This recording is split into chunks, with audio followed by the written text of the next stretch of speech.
नमस्कार. स्वामी समर्थ अनुभूती या चॅनलमध्ये आपलं मनापासून स्वागत आहे. श्री स्वामी समर्थ. स्वामी भक्त हो. आज एका ताईने आपल्याला अतिशय सुंदर असा अनुभव शेअर केलेला आहे. त्या ताई सांगतात की माझ्या आयुष्यामध्ये जे काही चांगले बदल झालेले आहेत ते स्वामींच्या सेवेमुळे झालेले आहेत. मला खूप जबरदस्त आणि अ, म्हणतात ना चमत्कारिक अनुभव मला आलेला आहे.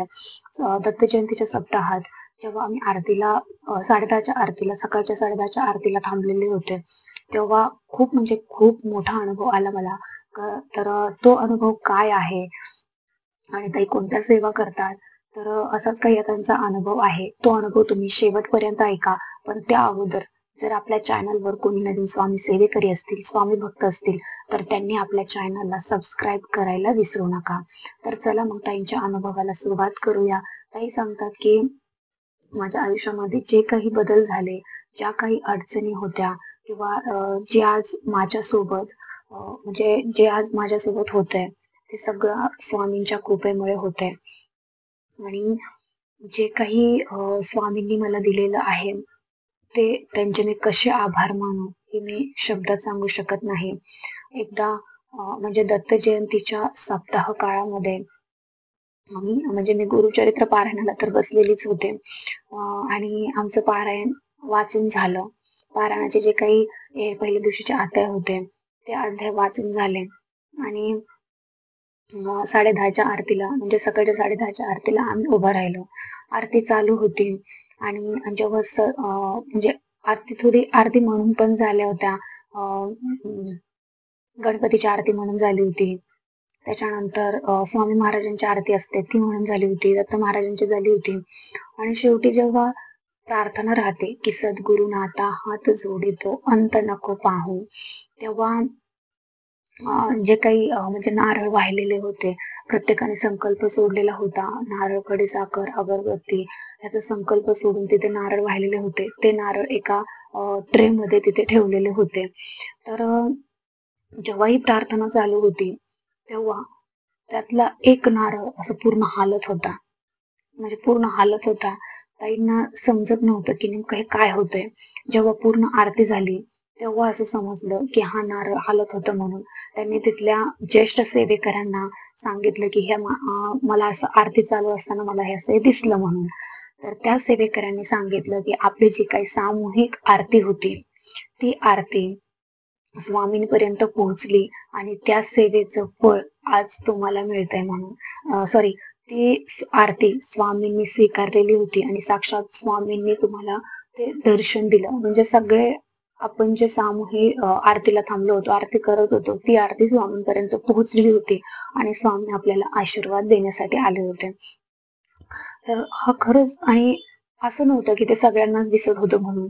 तिथे तर असे 100 लोक थांबलेले होते आरतीला. पण ते फक्त ताईंनाच दिसत होतं. म्हणजे तुम्ही विचार करा की हे किती मोठा चमत्कार असेल आणि ही किती मोठी अनुभूती आहे की नारळ हलणं, स्वामींच्या फोटोला जो हार घातलेला होता तो हार हलणं, ही सगळी जी काही पॉझिटिव्ह ऊर्जा आहे, पॉझिटिव्ह एनर्जी आहे, ती फक्त आणि फक्त स्वामी समर्थ महाराजांच्या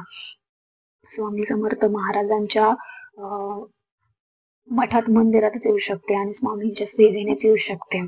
ताई सांगतात की तुम्हाला सेवा करून अगदीच करोडो रुपये मिळतील असं नाहीये, पण त्या सेवेमुळे जर तुमचं आयुष्य पूर्णपणे बदलून जात असेल किंवा तुमच्या मनामध्ये जर निगेटिव्ह विचार असतील आणि ते जर निगेटिव्ह विचाराचं जर तुम्हाला पॉझिटिव्ह विचार तुमच्या मनामध्ये येत असतील किंवा जे काही वाईट विचार असतील, निगेटिव्ह विचार असतील, ते विचारच निघून जात नाहीत. पण तुमचं आयुष्य स्वामी सेवेत आल्यानंतर पूर्ण बदललेलं आहे. म्हणजेच काय तर तुमचे पूर्ण विचार बदलले, तुमची वाणी बदललेली आहे. तुमच्यासोबत ज्या काही वाईट गोष्टी घडतात त्या पूर्णपणे चांगल्या घडायला लागतात. हे सगळं जे आहे ते स्वामी कृपेमुळे होतंय आणि स्वामींची कृपा होणं हे काही छोटी गोष्ट नाहीये.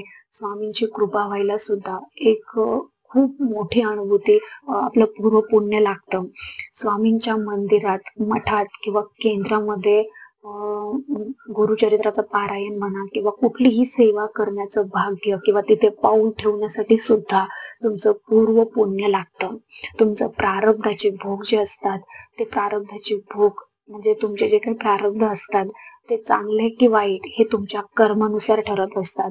तुमचे कर्म चांगले होते म्हणजे मागच्या जन्मीचे म्हणा किंवा पूर्व पुण्यात तर ते तुमचे कर्म चांगले होते म्हणून आज तुम्हाला स्वामी समर्थ महाराजांच्या सेवेचा मार्ग मिळालेला आहे. आणि स्वामी समर्थ महाराजांचा मार्ग मिळणं ही काही छोटी गोष्ट नाहीये, खूप मोठी गोष्ट आहे.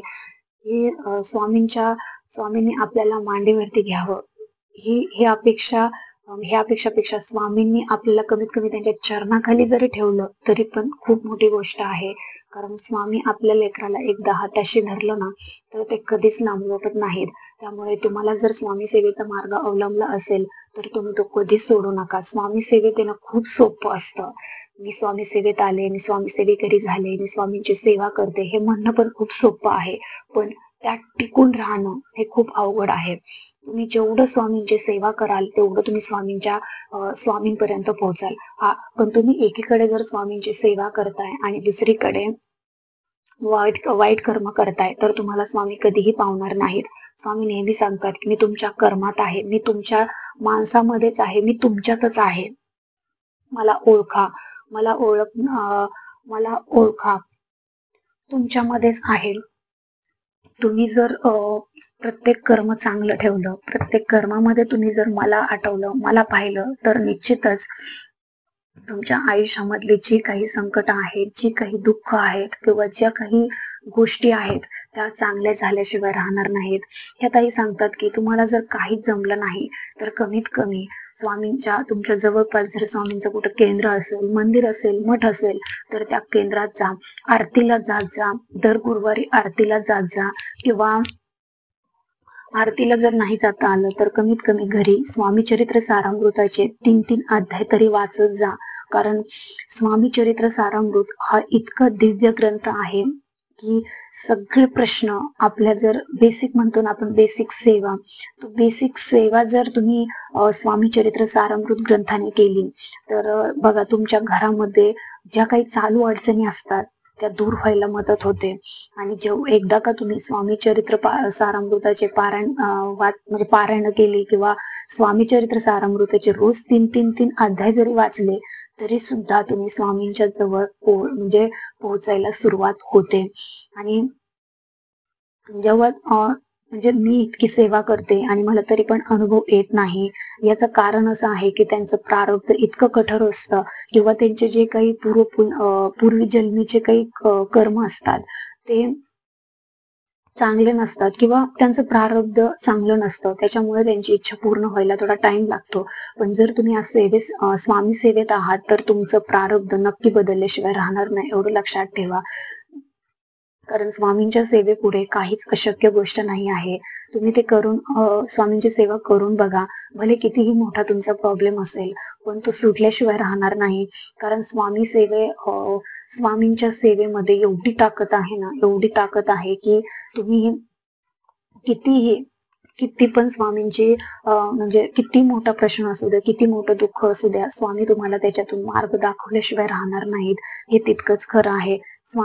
जो कोणी स्वामींची सेवा करतो तो कधीही वायाला जात नाही किंवा स्वामींची सेवा करणाऱ्याचं कधीही वाईट होत नाही. भले त्याला फळ उशिरा मिळेल किंवा अनुभव उशिरा येईल पण त्याचं नेहमी चांगलंच होणार. असं म्हणतात ना, लेट पण थेट मिळतं पण सगळं चांगलंच मिळतं. एखाद्याला लवकर जरी मिळालं तरी उद्ध्वस्त व्हायला टाइम लागत नाही. पण त्याच्याही पेक्षा जर जास्त म्हटलं तर स्वामींची सेवा आहे. स्वामींच्या सेवेमुळे अशक्य गोष्टी शक्य झालेल्या आहेत. तुम्ही स्वामींची सेवा जर मनापासून केली, स्वामींना तुम्ही मनापासून हाक मारले, श्रद्धेने, विश्वासाने, निष्ठेने, तर निश्चितच तुमचं आयुष्यात सोनं झाल्याशिवाय राहणार नाही.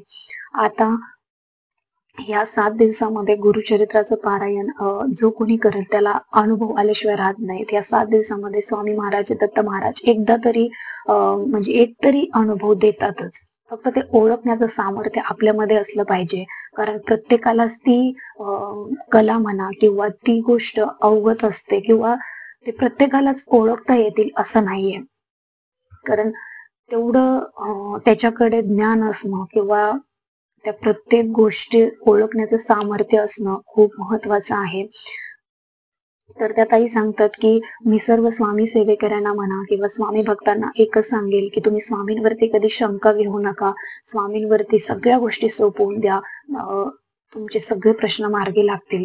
तुम्ही एक दिवस स्वामींकडे काहीच न मागता स्वामींची सेवा करा. स्वामींची सेवा करणं म्हणजे काय, तर तुम्ही जर एखादा स्वामी रोज एक जरी स्वामी सेवेकरीला स्वामी सेवेकरी घडवला म्हणजे कसा, जर एखादा अडचणीत आहे, दुःखात आहे, तर त्याला तुम्ही स्वामी सेवेचा मार्ग समजावून सांगा किंवा त्याला एकदा तरी म्हणा, बाबा की तू स्वामींची सेवा करून बघ. तुला जर आवडलं किंवा तुला जर अनुभव आला तर तुझं दुःख नक्कीच दूर होईल. आणि स्वामी काय आहेत हे त्याला समजावून सांगा. आणि तुमच्यामुळे जर एखादा स्वामी सेवेत येतोय, त्याचं दुःख दूर होतंय, तर त्याचा जो आत्मा आहे तो तुम्हाला निश्चितच दुवा देऊन जातो. आणि हे खरं आहे. गुरुमौली आपल्याला नेहमी सांगतात, की दिव्याने दिवा पेटवा. तुम्हाला जर अनुभव आला, तर तो तुमच्यापर्यंतच मर्यादित ठेवू नका. तुमच्या अनुभवातून अजून एखाद्याला जर त्याची इच्छा उत्पन्न झाली, की बाबा आपल्यालाही स्वामी सेवा केली, आपणही स्वामी सेवा केली पाहिजे.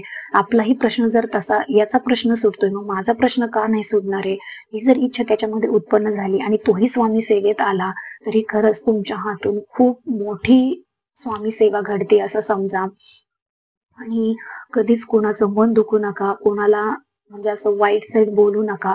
जे आपल्याबद्दल वाईट विचार करतात त्यांचा विचार करायला स्वामी महाराज आहेत. फक्त आपण दुसऱ्यांविषयी चांगलं बोलायचं, चांगला विचार करायचा, कधी कोणाचं वाईट चिंतायचं नाही.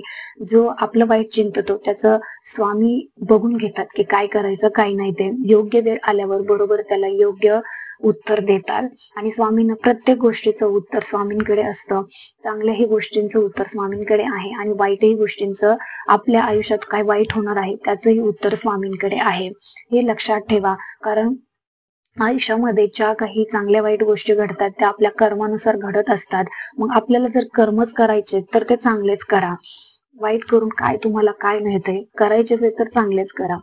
तर आणि जास्तीत जास्त स्वामी सेवेकरी घडवा. स्वामी समर्थ महाराजांच्या स्वामी समर्थ महाराज काय आहेत हे लोकांना समजून सांगा. आणि खरंच आपण इतके भाग्यवान आहोत की आपल्याला स्वामी सेवेचा मार्ग मिळाला आहे. मी तर खरंच स्वतःला इतके भाग्यवान समजते की मला स्वामींच्या चरणाची जागा मिळालेली, म्हणजे मला स्वामींची सेवा करण्याचं भाग्य लाभतंय. जिथे माझी इच्छा उत्पन्न होते की बाबा मला आज स्वामींची सेवा करायची, यावेळेस आता दत्त जयंतीच्या वेळेस सुद्धा माझी इच्छा उत्पन्न झाली की मला गुरुचरित्र पारायणाला बसायचं आहे. अगदी मनात इच्छा आली आणि स्वामींनी ती माझी पूर्ण पण केली.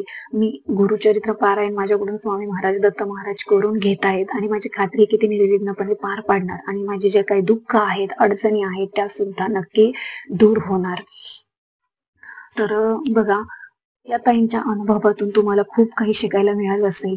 तर हा अनुभव तुम्हाला कसा वाटला मला कमेंट करून नक्की सांगा. आवडला असेल तर आपल्या चॅनलला लाईक, शेअर आणि सबस्क्राईब करायला विसरू नका. तर भेटूया अशाच एका नवीन अनुभवासोबत. तोपर्यंत सर्वांना श्री स्वामी समर्थ. धन्यवाद.